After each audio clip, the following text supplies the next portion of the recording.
Subscribe कीजिए की frames animation academy channel को ताकि मेरे सारे ट्यूटोरियल्स टिप्स एंड ट्रिक्स आप तक पहुंच जाए सबसे पहले।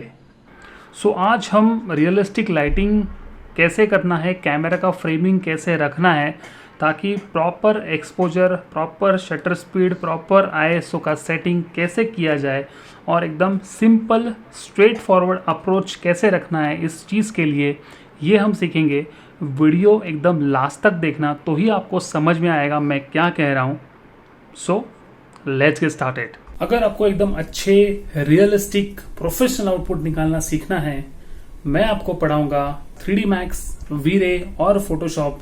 और इस कोर्स में आपको मिलेगा आपका पोर्टफोलियो डेवलपमेंट और आपको ऑथोराइज की फ्रेम्स एनिमेशन से आपको मिलेगा सर्टिफिकेशन। स्क्रीन पे दिए हुए नंबर पे आप कॉल कर सकते हो या तो व्हाट्सएप कर सकते हो। So let's get started with this lesson.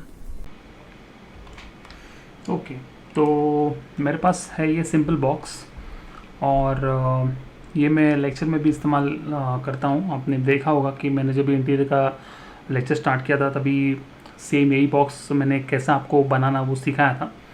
और इस बॉक्स में मैंने सिंपल बॉक्स लेकर उसको कन्वर्ट टू एडिटेबल पॉली करके मैंने उसको बाहर ऐसे विंडोज़ निकाले हैं और वेदर शेड निकाला। ये ब्लॉक्स है और ये भी ऐसे मैंने ब्लॉक्स प्लेस किए हैं, ठीक है।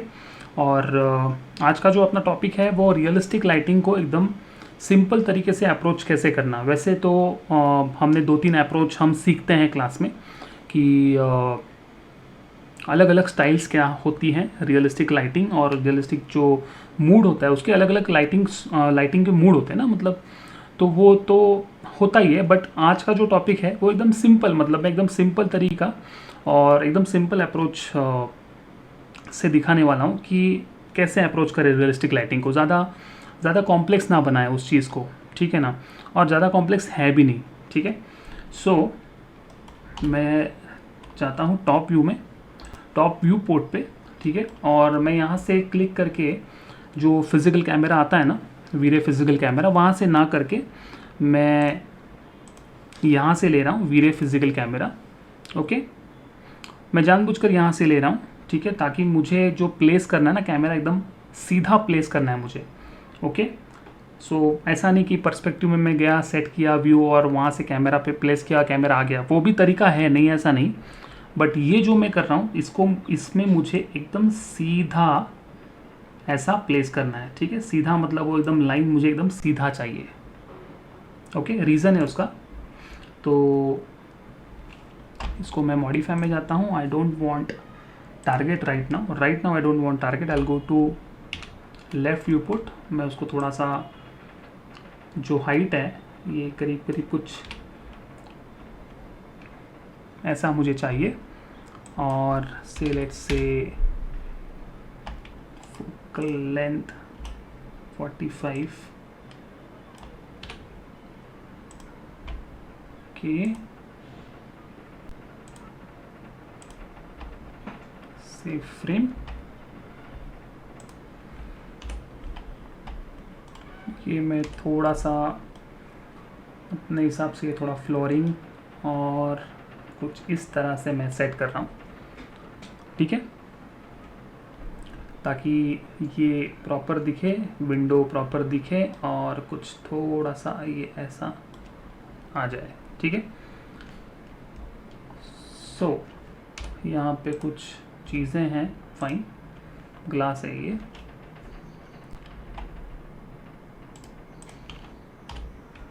ओके, सो अब मुझे खाली स्काई चाहिए, ठीक है, मुझे खाली स्काई चाहिए। तो स्काई के लिए मैं क्या करूँगा, मैं सन लूँगा और सन को ऑफ कर दूँगा, ठीक है। या तो एनवायरनमेंट में जाके आप खाली स्काई ले लो। बेसिकली क्या है, मुझे यहाँ पे जो एनवायरनमेंट है ना वहाँ पे V-Ray का स्काई चाहिए, ठीक है। अगर हम यहाँ से गए और स्काई लिया ना तो भी चलेगा, ठीक है। सिंप्लिसिटी के लिए, मतलब चीज़ें एकदम सिंपल तरीके से समझने के लिए आप यहाँ से सन ले लो। लेट्स से मैंने यहाँ से सन लिया, मैंने सन को ड्रैग किया, यस मुझे स्काई चाहिए। और मॉडिफाई में जाने के बाद मैंने उसको बंद कर दिया सन को, ठीक है। अभी सन कुछ एक्टिव नहीं है, सन ऐसा ही खाली ऐसा ही नाम के लिए यहाँ पे हमने उसको रखा हुआ है, ठीक है। अब उसको तुम डायरेक्शन में ऐसे करो कोई प्रॉब्लम नहीं है, क्योंकि वो है ही नहीं स्क्रीन में, ठीक है। वेराज तुम उसको अगर डिलीट भी कर दो तो भी चलेगा, ओके। तो उससे क्या होता है, ऑटोमेटिकली वहाँ पे अगर तुम 8 प्रेस करके देखो तो ये स्काई यहाँ पे आ गया। Ultimately we want this sky, that's it, ठीक है। मॉडिफाई में यहाँ पे कैमरा को सेट करता हूँ, ठीक है। अभी देखा जाए तो अपना जो लाइट सोर्स है ना, ये सन से नहीं आ रहा, ठीक है ना। एक्चुअल सनलाइट हम नहीं ले रहे हैं, तो हम क्या लेने वाले हैं, बाहर का एनवायरनमेंट लेने वाले हैं, ठीक है ना। बाहर का जो एनवायरनमेंट है स्काई का, उसी से हम इस रूम को, जो मेन अपना की लाइट होने वाला है, उसको हम लिट अप करने वाले हैं, ठीक है। तो उसका जो प्रोसेस है, उसके लिए अपने को कैमरा को सेट करना पड़ेगा, क्योंकि जो इनकमिंग है लाइट का वो बहुत ही कम है। अभी मैं उसको रेंडर करके टेस्ट करूँ या ना करूँ, बट मैं अभी बोल सकता हूँ कि इसमें लाइट है वो कम पड़ने वाला है। सिंपल है, आप भी बोल सकते हो, क्योंकि यहाँ पे हमने सन को ऑफ कर दिया है और सेकेंडरी जो उसका स्काई है उससे हम सोर्स कर रहे हैं, ठीक है। तो ये चीज़ पॉसिबल है। कैसा, मैं यहाँ पे जाता हूँ और शटर स्पीड करता हूँ लेट्स से 45, ठीक है ना। और देखो शटर स्पीड हम जब भी कम करते हैं ना, फोटोग्राफी में हम जब भी कम करते हैं, तो DSLR में अगर समझो मुझे शाम को भी फोटोग्राफी करनी है तो मुझे शटर स्पीड बहुत 30-20 ऐसा भी करना पड़ता है। So don't be afraid to come down towards 150। लोग डरते हैं कि इससे इतना कम से वैल्यू कैसे करें, ऐसा नहीं होता, ठीक है ना। और कंपैरेटिवली अपने को ISO बूम अप करना है पूरा, सिलेक्ट से 600, ठीक है। तो ISO बढ़ाने से क्या होगा, ब्राइटनेस बढ़ेगा, ठीक है। शटर स्पीड कम करने से क्या होगा, ज़्यादा लाइट शटर के अंदर आएगा, ओके। यहाँ से लेता हूँ न्यूट्रल, कोई अपने को उसमें कम ज़्यादा नहीं चाहिए, डे लाइट डे से अपने को कुछ फिल्टर्स नहीं चाहिए, अपने को न्यूट्रल रखना है, ठीक है। तो यहाँ से एक बार देखता हूँ ये कैमरा ठीक है, ओके फाइन, ठीक है। अब हमको एक चीज़ करनी है, वो है स्काईलाइट पोर्टल लगाना है, ठीक है। तो यहाँ से मैं लेता हूँ वीरे लाइट, ओके। और ये ना पहला कैमरा को मैं थोड़ा हाइड कर लेता हूँ ताकि आपको दिखे मैं कौन से पॉइंट से क्या मैं लाइट, ये हाइड कर लेता हूँ कैमरा, ठीक है। अब मैं लेता हूँ वीरे लाइट मैंने यहाँ से इस कॉर्नर से ड्रैग करके इस कॉर्नर तक लिया, डन। टॉप व्यू में जाता हूँ, टॉप व्यू में लाइट को स्लाइड करता हूँ और एकदम पास में ऐसा रख देता हूँ, ओके, कुछ ऐसे। और इसको हम अभी फ्लिप कर देंगे, ठीक है ना। तो लाइट ऐसा मत रखना, लाइट तो बाहर जाएगा, ठीक है ना। लाइट को अपने को अंदर खींचना है। सो यहाँ से करता हूँ मिरर, और मिरर में बोलता हूँ येस, वाई डायरेक्शन से नो क्लोन से ओके, फाइन। अब यहाँ से थोड़ा सा ब्लू स्टोन रखता हूँ, ऐसा चलेगा, ठीक है। यहाँ से लेता हूँ ऑप्शंस, ऐसे स्काईलाइट पोर्टल, और ये सिंपल ऑन रखना, ठीक है। अगर आपने सिंपल ऑफ रखा और इसके बाहर हम प्लेन लगाने वाले हैं, कुछ एनवायरनमेंट लगेगा ना, कुछ दिखने के लिए कि बाबा कुछ एक्सटीरियर है, कुछ बिल्डिंग है, कुछ भी है, हो सकता है ना, ऐसे आपको रिक्वायरमेंट होगी। तो उसके लिए अगर ये ऑफ रहेगा तो वो नहीं पकड़ेगा, बाहर का जो लाइट है वो ठीक से कैलकुलेट नहीं करेगा, ओके। ये चीज़ हो गई है। 2 विंडोज़ हैं और लाइट एक है, तो ऑफ कोर्स अपने को लाइट को इंस्टेंस करना पड़ेगा। सो यहाँ से मैंने किया इंस्टेंस, ये कुछ ऐसे, ठीक है ना। इतना कट टू कट हाँ चलेगा, इतना ऐसे, ठीक है। अब मैं यहाँ पे आता हूँ और एक बार हम उसका रेंडर चेक करते हैं। मैंने डी नॉइज़र वगैरह कुछ नहीं लगाया, ना ही डी नॉइज़र लगाया है, ना ही मैंने कुछ सेटिंग की है, ठीक है। लेट्स डिफ़ॉल्ट पे मैंने उसको एक टेस्ट रेंडर, मतलब इंटरेक्टिव रेंडरिंग पे मैंने अभी किया है, ठीक है। कोई प्रॉब्लम नहीं, मैं इसको अभी स्टॉप करता हूँ। ठीक है, ये डिज़ायर्ड रिजल्ट के ऊपर ही चल रहा है, परफेक्टली आ रहा है। ठीक है, अब मैं इसको बंद करता हूँ, मतलब जो हमने आउटपुट मैंने प्रेडिक्ट किया था वैसा ही चल रहा है। अगर कुछ ऊपर नीचे होता तो मैंने अभी उसके ऊपर चेंजेस किए होते।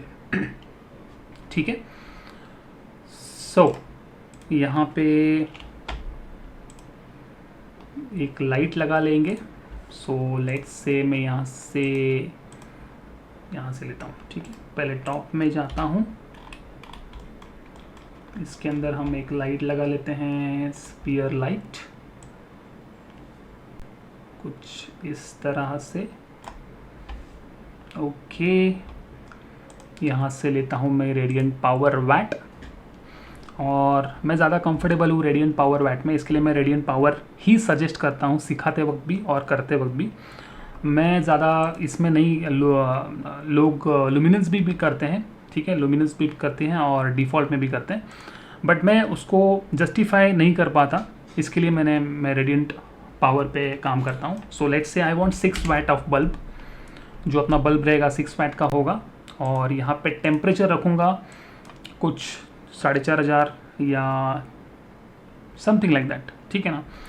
अगर आपको टेम्परेचर और ये चीज़ थोड़ा कन्फ्यूजन हो रहा है ना, तो मैं सिंपल बोलता हूँ। देखो, हम घर में क्या बोलते हैं, एलईडी बल्ब्स वगैरह लाते हैं तो उसके ऊपर देखो लिखा होता है के करके होता है, और लुमिनेंस पावर भी होता है, वैट होता है। तो वैसा भी स्टडी करेंगे तो भी चलेगा, क्योंकि मैं फ्रैंकली मैं एक ऐसा अप्रोच रखता हूँ कि तुम रियल वर्ल्ड में जितना तुम उस चीज़ को सीखोगे उतना तुम अच्छा परफॉर्म करोगे यहाँ पे डिजिटली। क्योंकि फ्रैंकली स्पीकिंग, जब भी हम 3D मैक्स में या वीरे में काम करते हैं तभी हम इतना डीप में सोचते हैं कि अच्छा इसका टेम्परेचर ये है, इसको हम केल्विन में इस्तेमाल करते हैं, केल्विन। तो हम एक्चुअल में रोज़ जो चीज़ें इस्तेमाल करते हैं घर में, उसको हम जब भी शॉप से लाते हैं, हार्डवेयर से लाते हैं, तो उसको एक बार देखा करो तो तुम समझोगे कि टेम्परेचर कौन से बल्ब का क्या है, राइट। सो वार्म लाइट अपना होगा, let's say something like this. बहुत ज़्यादा हो गया क्या? ओके, ठीक है, कुछ इस तरह से। ठीक है,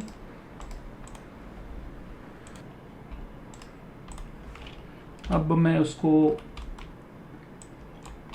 उठा के यहाँ पे रखता हूँ।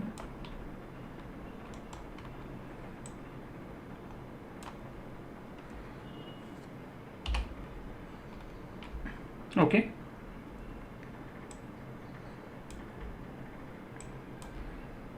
शैडो ऑन है ना? हाँ, ओके, शैडो ऑन है, इस बाय डिफ़ॉल्ट ऑन होता ही है, बट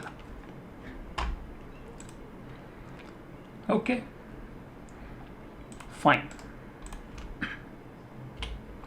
अब एक बार वापस चेक करना है,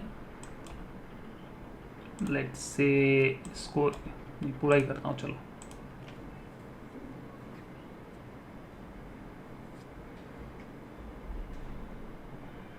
ओके, तो परफेक्टली वार्म लाइट आ गया, उसका दोनों तरफ से जो लाइट जो एक्सपेक्टेड था वैसा ही आ गया है। 6 वैट लगाया था ना हमने, यहाँ से 5 वैट भी चल जाएगा।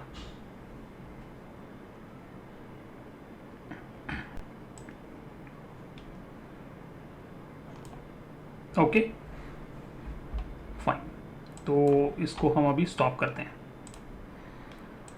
अब मैं पीछे एक प्लेन लगाता हूँ,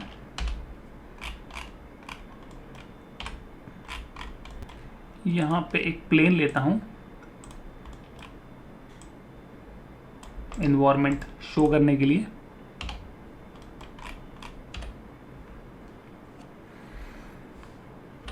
मटेरियल लेता हूँ, और मैंने मटेरियल में क्या किया, लाइट मटेरियल, वीरे लाइट मटेरियल लिया है, ये वाला।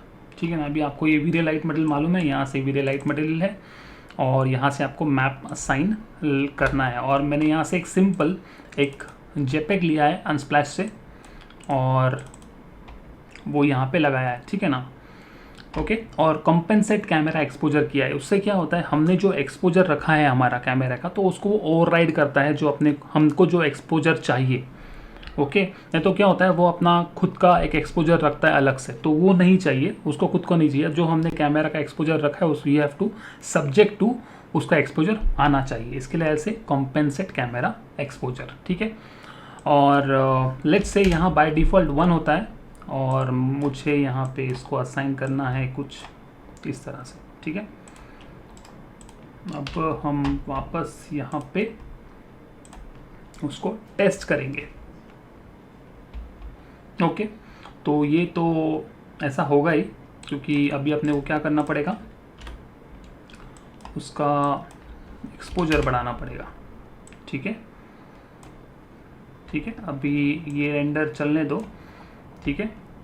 ये मैं बंद कर देता हूँ, मैं रेंडर सेटअप में जाता हूँ, इसको मैं लॉक लगा देता हूँ ताकि ये मूव ना करे अपना जो रेंडर है।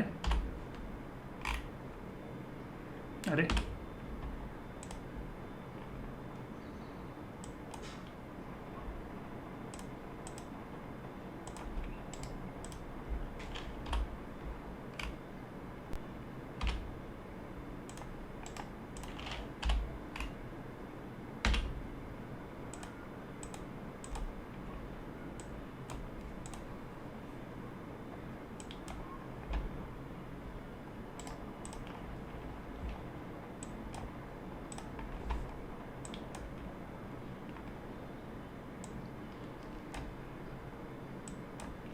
ओके,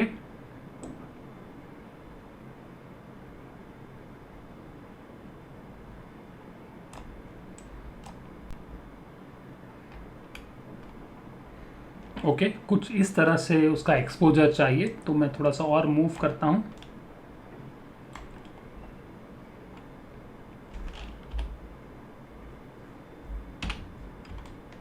ठीक है, लेट्स से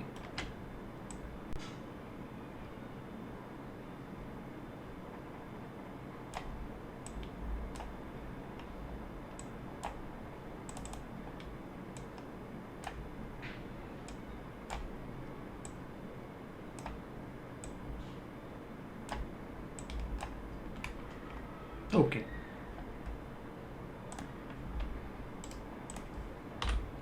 मटेरियल ये 3 इतना ठीक है, ठीक है ना, एकदम ब्लू स्काई एज सच दिखाने की कोई ज़रूरत नहीं है, क्योंकि बाहर का जो एक्सपोजर होता है ना वो हमेशा ज़्यादा ब्राइट होता है, एकदम ब्लू स्काई एकदम अच्छी तरह से क्लाउड्स वगैरह ऐसा देखो नहीं होता जब भी रियल में हम जब भी डीएसएलआर से कोई फ़ोटो लेते हैं। तो आर्टिफिशियल लगता है जब भी हम पूरा प्रॉपर एकदम ब्लू स्काई एकदम अच्छी सीनरी वगैरह ऐसा कुछ दिखाते हैं, वो एकदम डिजिटली मैनिपुलेटेड लगता है वो। ओके, अब मैं इसको करता हूँ स्टॉप। अभी हम बढ़ेंगे सेटिंग की तरफ। तो सेटिंग यहाँ से मैं अभी प्रोग्रेसिव ही रखता हूँ, क्योंकि टेस्टिंग हमेशा मैं प्रोग्रेसिव में करता हूँ।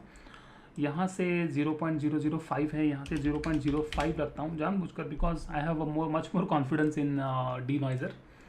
तो यहाँ से मैं डी नॉइज़र लेता हूँ।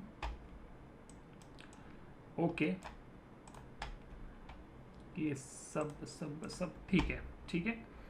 यहाँ से कोई कुछ ज़रूरत है नहीं मतलब करने की। ओके, और तुमको अगर रेंडर सेटिंग चाहिए और रेंडर सेटिंग तुमको डाउनलोड करना है तो मैंने नीचे डिस्क्रिप्शन में लिंक्स दिए हैं, तो वो सारी चीज़ें डाउनलोड कर लो। और उसमें रेंडर सेटिंग भी है और उसमें एक 2D पीपल की एक लाइब्रेरी है, वो भी डाउनलोड कर लो, तो वो है। ठीक है, यहाँ से ब्रूट फोर्स करता हूँ 1200, थोड़ा सा ब्लोन अप रखने वाला हूँ इसके लिए। ठीक है, यहाँ से थोड़ा सा बड़ा रखता हूँ ये साइज़ को।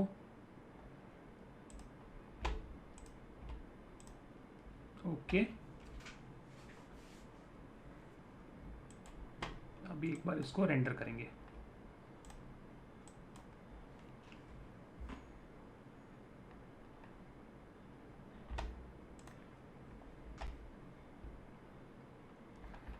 इस रेंडर को होने दो, तब तक पॉज करता हूँ। ओके, तो रेंडर हो गया है, टेस्ट रेंडर हो गया है। मैं अभी इसको स्टॉप करता हूँ। इसका अगला जो पार्ट बनेगा इस सीरीज़ का, मतलब इसी इसका अगला पार्ट बनाऊंगा। इसमें फाइनल रेंडरिंग कैसे करना है वो कवर करूंगा, और उसमें जो अपना पूरा फाइनल आउटपुट आएगा विथ टेक्सचर आएगा, अच्छे शेड्स आएंगे, और फाइनल हो जाएगा वो चीज़, ठीक है। और yes, as an always, thanks for watching. मिलते हैं नेक्स्ट वीडियो में, तब तक के लिए बाय बाय।